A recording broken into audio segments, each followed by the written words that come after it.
Jangan lupa untuk subscribe YouTube channel Metro TV News dan nyalakan notifikasinya. Satgas Waspada Investasi Otoritas Jasa Keuangan menghentikan seluruh kegiatan Joska Finansial Indonesia. Lalu bagaimana tanggapan nasabah Joska dan pelajaran apa yang bisa dipetik dari kejadian ini? Kami akan membahasnya dengan nasabah Joska, Farwiza Farhan, dan pengamat pasar modal, Fendi Susianto. Selamat pagi, Mbak Farwiza dan juga Pak Fendi. Selamat pagi, Mas Ade. Selamat pagi, Mas. Ya, kita akan bagi menjadi dua sesi. Sesi pertama kita akan berbincang terlebih dahulu dengan Mbak Farwiza selaku nasabah begitu ya. Mbak Farwiza, bagaimana awal Anda bisa menjadi klien atau klien Joska? Bagaimana kemudian bergabung dengan Joska? Awalnya saya mengikuti saya mengikuti sosial medianya Joska, jadi melihat postingan-postingan mereka, melihat instastory mereka, dan merasa cukup terkesan dengan cerita yang disajikan. Lalu saya sign up untuk kelas Joska Talk. Ketika Joska Talk pertama, kita disyaratkan untuk langsung membuat rekening dana investor yang dibantu oleh Joska. Jadi waktu itu kita membayar biaya Joska Talk sebesar Rp300.000, memberikan KTP, NPWP, dan halaman pertama buku tabungan. Dan mereka bantu buatkan rekening dana investor yang terhubung langsung dengan rekening tabungan kita masing-masing. Oke, ketika ada kelas begitu ya, pelajaran apa sih yang diberikan? Pelajaran mengenai atau pengetahuan tentang investasi kah, lalu kemudian juga pengetahuan tentang trading kah, atau kemudian apa yang disampaikan di saat kelas? Sebenarnya yang disampaikan saat kelas itu sangat masuk akal ya. Waktu itu akan mempresentasikannya seperti ini. Kita ini hidup di dunia korporasi. Ketika kita bangun tidur di pagi hari, kita melihat handphone, kita memberikan penghasilan kita ke operator handphone yang kita gunakan. Kemudian kita makan dan minum, kita sarapan, kita menggunakan produk-produk yang dibuat oleh korporasi. Kemudian kita menggunakan transportasi untuk ke kantor, kita juga menggunakan produk yang dibuat oleh korporasi. Beliau tentu menyebutkan merek-merek dan nama-nama produk di waktu itu, tapi mendingan tidak saya sebutkan sekarang, karena kita semua tahu. Jadi ketika beliau presentasikan logika ini, saya juga mikir, oh iya juga ya. Terus beliau sangat persuasif dengan mengatakan kenapa kita cuma konsumen, kenapa kita tidak menjadi bagian dari kepemilikan perusahaan. Yang namanya punya saham itu kan merupakan kepemilikan kita terhadap suatu perusahaan tertentu.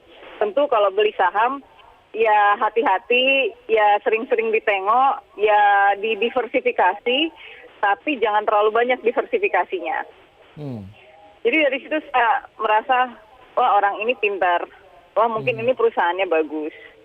Jadi sejak dari itu saya sempat bikin appointment untuk check up kesehatan keuangan, atau mereka sebut first meeting. Lalu di first meeting itu kita ditanya, apa sih tujuan keuangan kita, apa sih profil resiko kita, dan berbagai penghitungan lainnya. Setelah selesai first meeting, saya masih yakin dan tertarik, lalu saya sign up untuk jadi klien. Ketika saya mau jadi klien, awalnya saya ditawarin offer letter komprehensif yang termasuk mulai dari manajemen cash flow, menghitung dana pensiun, dana darurat, sampai menghitung dana umroh orang tua, manajemen properti, urusan perpajakan, manajemen hutang, penghitungan dana bisnis, dan lain-lain. Oke, jadi jasa yang mereka tawarkan di awal itu apa? Apakah hanya sebagai financial planner atau menawarkan diri juga sebagai manajer investasi sehingga kemudian Mbak Farwiza ini dan juga klien yang lain memberikan sejumlah dana dan mereka menginvestasikannya di portofolio atau seperti apa awalnya? Dua-duanya Mas, jadi begini, ketika kita tuh bukan kita tuh tidak di framing untuk memberikan dana ke Joska. Jadi saya tuh bukan menyerahkan uang ke Joska, berinvestasi di Joska. Yang terjadi adalah kita didorong untuk membuka rekening dana investor. Lalu kita didorong untuk sign up di sebuah sekuritas yang kemudian aksesnya mereka kelola. Lalu kita didorong untuk memberikan mereka hak untuk mengelola aset tersebut. Kontrak saya pertama adalah kontrak manajemen investasi. Kontrak saya yang kemudian saya perpanjang itu kontraknya lebih komprehensif yang termasuk asuransi, termasuk pajak dan lain-lain. Jadi saya itu sebagai konsumen, saya bukan orang yang berinvestasi di Joska kemudian berharap return yang berlipat ganda. Saya adalah orang yang meminta Joska membantu saya untuk mengelola aset saya yang tidak banyak ini. Untuk membantu saya mengajarkan bagaimana sih mengelola aset. Tapi di saat yang bersamaan, ketika awal kita sign up, Joska minta, saya dikasih tahu oleh advisor, kalau seandainya jadi dan kita tanda tangan kontrak, nanti akun sekuritas ibu dan akun RDI ibu kita yang kelola, nasabah diminta untuk jangan intervensi. Oke, jadi tidak ada intervensi sama sekali ya? Iya, jadi saham-saham yang udah saya beli itu dijual-jualin, terus mereka pilih lagi saham yang lain yang tidak sesuai dengan apa yang saya inginkan. Oke, dan waktu itu Mbak Farwiza mau menyerahkannya begitu ya? Karena memang dari awal sudah trust, karena sistemnya adalah edukasi awalnya begitu ya? Atau seperti apa? Apa yang kemudian Mbak Farwiza pikirkan waktu itu sehingga kemudian oke, saya menyerahkan semuanya kepada Joska? Ya, jadi di situ juga yang kemudian membuat kita belajar ya, karena ketika saya ini orang yang relatif konservatif ketika urusan mengelola uang, jadi saya tidak pernah semua yang disajikan Joska itu terdengar logis. Ketika di awal first meeting kita bayar, kemudian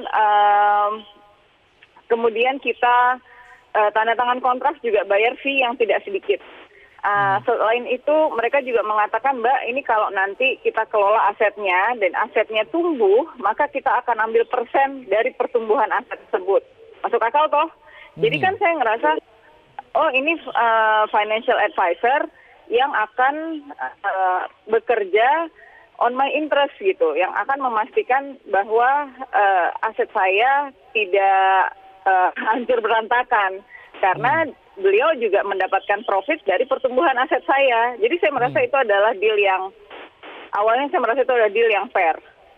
Tapi yang kemudian mengagetkan adalah ketika mereka membeli saham-saham yang tidak saya kenal, ketika ditanya, diminta fundamental, jawabannya hanya ini saham bagus kok Mbak, fundamentalnya bagus. Oh iya, mereka membeli ketika baru IPO, kemudian harganya naik berlipat ganda. Terus saya nanya, ini kok bisa satu perusahaan membeli saham dengan jumlah besar di saat yang tepat, sampai harganya naik berlipat ganda, itu mencurigakan nggak sih? Kalau buat saya itu mencurigakan. Seperti mereka mengetahui sesuatu yang akan terjadi dengan perusahaan ini, itu kan beresiko banget ya membeli saham perusahaan yang baru IPO, karena kita nggak tahu gimana performance-nya kan. Oke. Lalu ketika sahamnya juga mulai terjun bebas, ketika ditanya, jawaban advisor gitu, kemarin itu kebetulan ada yang beli dalam jumlah besar dan mereka buang saham, jadi harganya turun. Nah, sebagai seseorang yang konservatif, saya mulai minta, Mbak mungkin baiknya dijual aja ya, soalnya portfolio saya kok ditaruh banyaknya ke saham yang ini. Padahal kalau teori investasi tidak boleh menaruh telur dalam satu keranjang begitu kan. Harusnya memang ada portofolio, ada variasi di tempat-tempat yang lain juga begitu. Waktu itu sudah ada kecurigaan ke arah sana begitu ya Mbak Farwiza ya? Saya sudah ada kecurigaan bahkan ketika harganya belum turun, Mas. Kenapa saham-saham yang saya beli, perusahaan-perusahaan yang menurut saya bagus, perusahaan-perusahaan yang saya kenal itu pada dijual-jualin, terus dibelikan perusahaan yang saya tidak kenal sama sekali. Dengan excuse bahwa ini adalah perusahaan yang pekerjaannya bisnis to bisnis sehingga tidak dikenal oleh banyak orang. Jadi kecurigaan itu udah ada dari awal. Tapi kan karena saya menghormati kontrak, diminta untuk tidak intervensi terhadap saham yang mereka jual beli, jadi nggak saya ganggu biarpun aksesnya itu ada di handphone saya. Baik. Paham nggak Mas? Iya. Mbak Farwiza, apa penyelesaian yang ditawarkan pihak Joska dan puaskah dengan hal tersebut? Sejauh ini saya akhirnya baru ditelepon oleh pihak Joska kemarin dan saya cuma dikabari bahwa Joska lagi dibekukan, jadi sebetulnya mereka tidak boleh menelpon saya dan mengatakan bahwa mereka menelpon saya atas itikat baik cuma untuk menyampaikan itu. Juga menyampaikan duka cita atas apa yang terjadi. Tadi malam saya dikirimi WhatsApp dan mereka menyampaikan ingin menelpon lagi, tapi belum ada penawaran untuk penyelesaian masalah yang konkret dari Joska. Yang Anda harapkan apa? Dana dikembalikan semua? Semua yang kemudian investasi yang sudah Anda keluarkan dikembalikan semua atau seperti apa? Mungkin ada klausul-klausul tersendiri di kontraknya. Ya, yang kita harapkan semua klien yang sekarang terkumpul menjadi korban berharap dana kita bisa dikembalikan. Itu saja sebenarnya kalau niat baiknya dari Joska, kalau mereka memang perusahaan yang percaya bahwa tempat mereka menanamkan saham ini baik dan kuat, ya dibeli saja saham kita di harga rata-rata. Karena ketika saya mengulik kembali proses jual beli yang mereka lakukan, saya tiba-tiba menyadari bahwa kenapa ya sahamnya ini dibeli ketika harganya tinggi, lalu dijual ketika harganya turun. Seolah-olah seperti cut loss, tapi terjadi berulang-ulang. Di bulan-bulan tertentu itu transaksinya hampir setiap hari. Sehingga kita kayak yang, ada apa ini? Apakah dana saya didonasikan ke perusahaan ini nih, sengaja banget belinya waktu tinggi terus dijual waktu rendah. Baik. Terima kasih Mbak Farwiza. Nanti kita akan juga mengulasnya bersama pengamat investasi. Ini juga menarik sebagai edukasi untuk para investor atau para pelaku yang ingin juga melakukan investasi di Indonesia. Dan nanti akan berbincang dengan Pak Fendi. Pemirsa tetaplah bersama kami, Metro Pagi Prime Time segera kembali.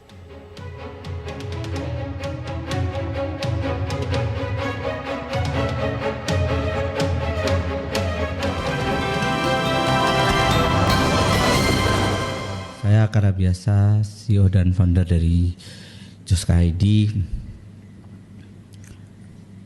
Pertama-tama melalui video ini, izinkan saya untuk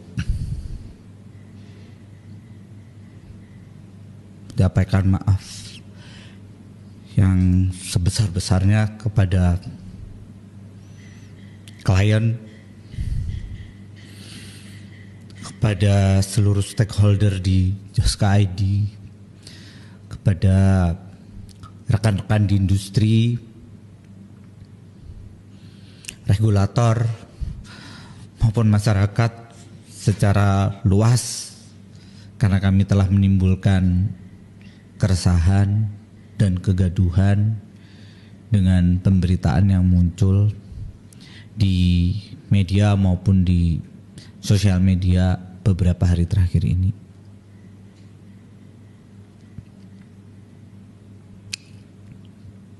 Saya mencoba untuk tidak defensif ataupun melakukan klarifikasi terhadap semua pemberitaan yang ada, tapi melalui video ini saya ingin mengajak dan mencari jalan tengah, memberikan solusi yang paling baik untuk semua pihak. Karena bagaimanapun saya tumbuh dan besar sebagai pebisnis, dan saya diajarkan untuk memegang prinsip bahwasanya masalah bisnis seharusnya bisa diselesaikan secara bisnis. So, let's settle. Dan jika ada masalah dengan legal, saya percaya dengan hukum yang berlaku di negara ini. Jadi mari kita lakukan prosedur hukum yang berlaku. Perbincangan kami lanjutkan bersama pengamat pasar modal Fendi Susianto. Pak Fendi, Ini kan kalau kita lihat tadi juga sempat berbincang dan melihat bagaimana kemudian nasabah dari Joska juga anak-anak muda lalu juga punya literasi yang baik tentang investasi. Tetapi saya juga kebetulan memang follow beberapa akun yang seperti Joska seperti ini begitu ya. Yang saya tahu bahwa manajer investasi, financial planner adalah sesuatu yang memang harus dipisah. Ini apa kesalahan terbesar dalam kasus Joska ini? Di mana letak kesalahannya? Ya, baik Mas Ade, jadi kalau saya amati ya dari perkembangan yang ada, memang kalau boleh kita lihat benang merahnya ya, di masalah ini kesalahannya itu pertama adalah mungkin pemahaman, baik dari sisi pengelola Joska sendiri maupun dari para nasabah-nasabahnya. Jadi pemahaman yang komprehensif tentang financial planning, investment, manajemen investasi, dan risk management yang memang di sini kita lihat sangat-sangat kurang. Pertama, kita sudah tahu semuanya kalau OJK juga mengatakan kalau perizinan juga mereka tidak punya, baik dari perencanaan keuangan atau penasihat investasi maupun izin sebagai manajer investasi. Karena itu semuanya ada izinnya, yaitu dari OJK, ada lisensinya, baik lisensi perorangan maupun perusahaan ya. Jadi itu harus betul-betul comply dengan itu. Mungkin itu miss juga. Yang kedua adalah pemahaman tentang proses perencanaan keuangan juga saya melihat di sini ada problem, ada kekurangan. Jadi proses keuangan harusnya awalnya adalah bagaimana dari need dari klien dulu. Jadi dia berpikir dari klien pertama, kemudian risiko klien itu juga risk profiling itu betul-betul diterapkan dengan baik, bukan hanya sekedar risk profiling ya. Tapi apakah kemudian tujuan investasinya dia itu bisa mencapai tujuan keuangan dia? Apakah misalnya saham itu memang juga pas buat profil risikonya dia? Jangan-jangan tadi saya mendengarkan wawancara atau pernyataan dari Mbak Wiska. Mbak Wiska mengatakan bahwa dia sebenarnya konservatif. Artinya mungkin dia nggak terlalu nego-nego. Bahkan mungkin kalau konservatif itu kan untuk saham-saham yang high risk, itu mereka tidak akan bisa terima dengan baik. Yang kedua, proses eksekusi juga ya. Jadi memang harusnya antara financial planner atau perencanaan keuangan dengan eksekutornya, yaitu manajer investasi ataupun yang lainnya ya, atau instrumen dan lain sebagainya, itu harus ada Chinese wall. Artinya apa? Artinya di sini kan kita melihat kepemilikannya ada afiliasi, kemudian juga kelihatan sekali quote and quote kerjasamanya hanya dengan salah satu pihak, ya katakanlah insurance company dan lain sebagainya. Meskipun ini harus kita lihat. Jadi memang dari awal harus dibangun perencanaan keuangan yang lebih independen sehingga menggambarkan bahwa dia dedikasinya adalah membantu ataupun menjadi advisor dari si klien untuk memenuhi tujuan keuangan dan matching dengan risiko yang dia melekat di dalam diri klien. Baik, bagaimana bisa kalau kita lihat di sosial media, akun yang kemudian memberikan pendidikan investasi kepada masyarakat, tetapi sebetulnya hal-hal yang fundamental dan mendasar sendiri tidak diketahui. Ini kesalahan dari para investor atau masyarakat yang literasi investasinya rendah, atau justru perusahaan ini sendiri yang memang masih bingung juga gitu sebetulnya mau jadi apa begitu, atau pengetahuan investasinya juga belum sebaik itu, atau apa? Bagaimana analisa dari Pak Fendi? Ya, mungkin kalau kita melihat pengetahuan investasi itu tidak hanya sekedar bagaimana memahami tentang bagaimana proses, kemudian saham itu atau instrumen investasi tertentu itu menarik atau tidak, atau matchingnya, tapi kan bagaimana nanti secara realita. Contohnya begini, kalau kita amati tadi pernyataan dari Mbak Wiska itu ternyata menandatangani ataupun menyetujui perjanjian untuk pengelolaan dana.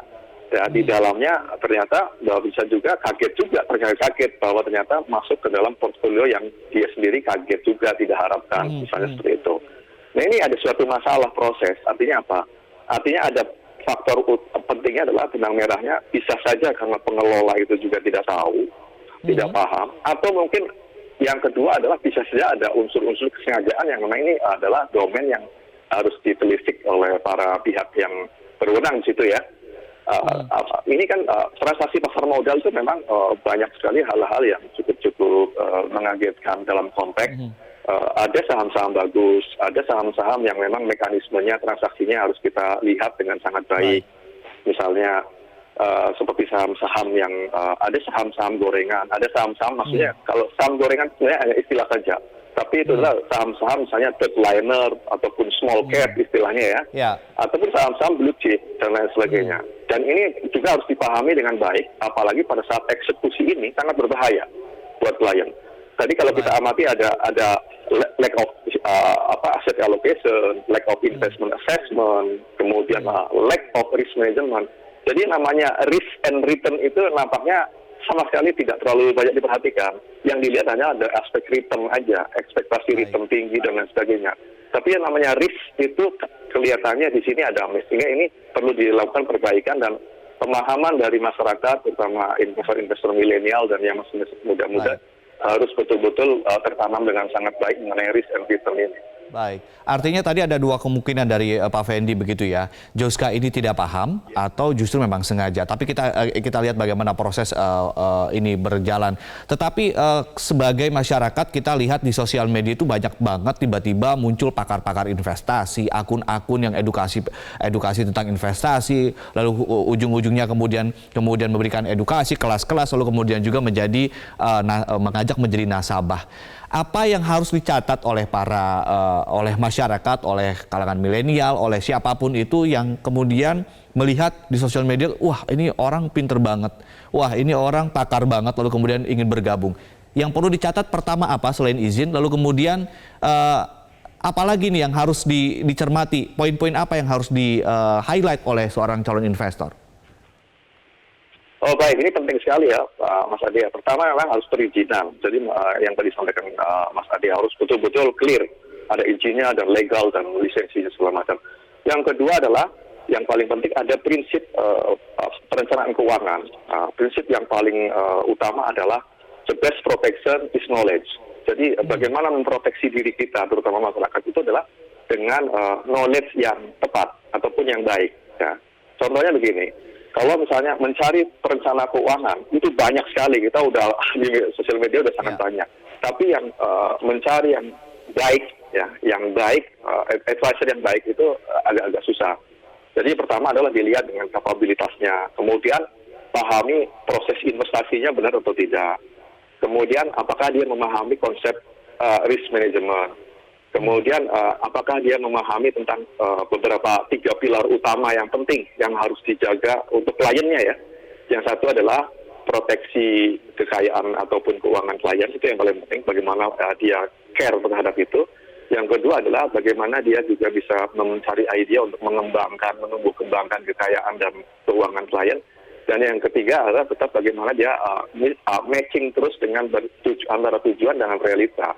Jadi itu yang 3 pilar itu kalau memang dijaga, maka klien-klien mesti melihat itu bahwa ini adalah advisor yang cukup baik ataupun advisor yang baik. Tapi kalau dari awal ujuk-ujuk dia sudah mengarahkan, kemudian terkesan misalnya adalah mengambil alih, pokoknya kita kelola dengan sangat baik dan lain sebagainya. Menurut saya ini adalah suatu proses yang kita harusnya dari awal kita curigai. Jadi artinya kita tidak bisa terhipnotis oleh berbagai macam hal yang menarik dulu, tapi adalah bagaimana rangkaian proses itu memang seyogyanya diawali dengan risk management yang dia kemukakan dari awal, bahwa ini kalau terjadi ini penurunannya sangat drastis dan lain sebagainya, itu harus di awal dikemukakan. Itulah advisor yang baik menurut saya. Pak Fendi, tadi dikatakan Mbak Farwiza ada ketika menaikkan kontrak di mana si klien tidak boleh intervensi terhadap keputusan dari Joska ini. Apakah memang dalam investasi itu tidak itu berlaku atau seperti apa? Atau justru ini yang harus dicurigai dari awal? Ya, ini juga suatu hal yang aneh menurut saya. Jadi artinya apa? Artinya klien mau tidak mau itu harus selalu dilibatkan di dalam proses financial management ataupun proses perencanaan keuangan. Artinya ini adalah sebenarnya kan financial advisor, anggap saja seperti itu.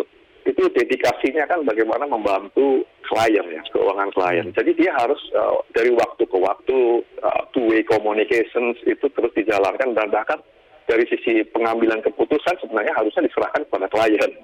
Artinya klien lah yang memutuskan, dia yang memberikan, mengarahkan kondisi tertentu. Jadi pada saat kondisi-kondisi seperti ini, ada yang misalnya mengambil alih wewenang ataupun secara hukum ada perjanjian seperti itu, menurut saya sebaiknya dihindari. Dihindari karena apa? Karena itu bisa ada faktor-faktor, resikonya ada di klien, resiko penyalahgunaan, ataupun resiko ketidaknyamanan, Baik. ataupun resiko kegagalan investasi dan lain sebagainya, itu nanti tidak di dalam kontrol klien. Sebaiknya dari awal ini harus satu hal yang harus dikedepankan, semua keputusan tetap di klien. Baik, terakhir sedikit saja Pak Fendi, ini kan ranah investasi juga bukan ranah hutan rimba, ada otoritasnya namanya OJK. Kenapa OJK tidak kemudian dari awal bisa mengendus ini, padahal followers di sosial medianya saja sudah 700-an ribu lebih begitu ya. Artinya kalau mau diendus dari awal sudah ketahuan dari awal, tapi setelah sekian lama baru kemudian ini bisa terungkap. Apa yang harusnya lebih aktif dari OJK dalam kasus ini?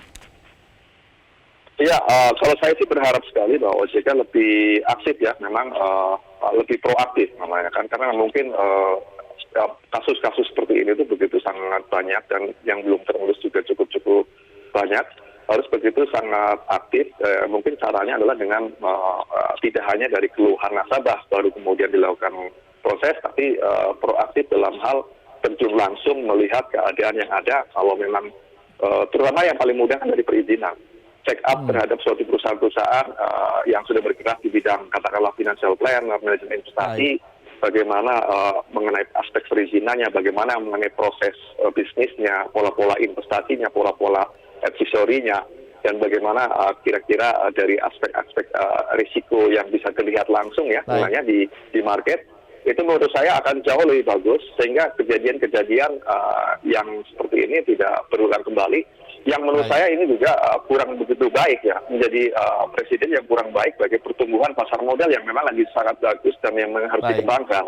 Jadi artinya masyarakat ya, milenial terutama harus dibiarkan untuk bisa mencintai pasar modal dengan cara yang baik dan benar. Tapi kemudian hilang lagi trustnya begitu ya. Baik, terima kasih Pak Fendi Susianto, pengamat pasar modal, dan juga tadi Farwiza Farhan, salah satu nasabah Joska yang telah memberikan cerita begitu. Terima kasih, semoga kita mendapatkan pelajaran penting pada pagi hari ini.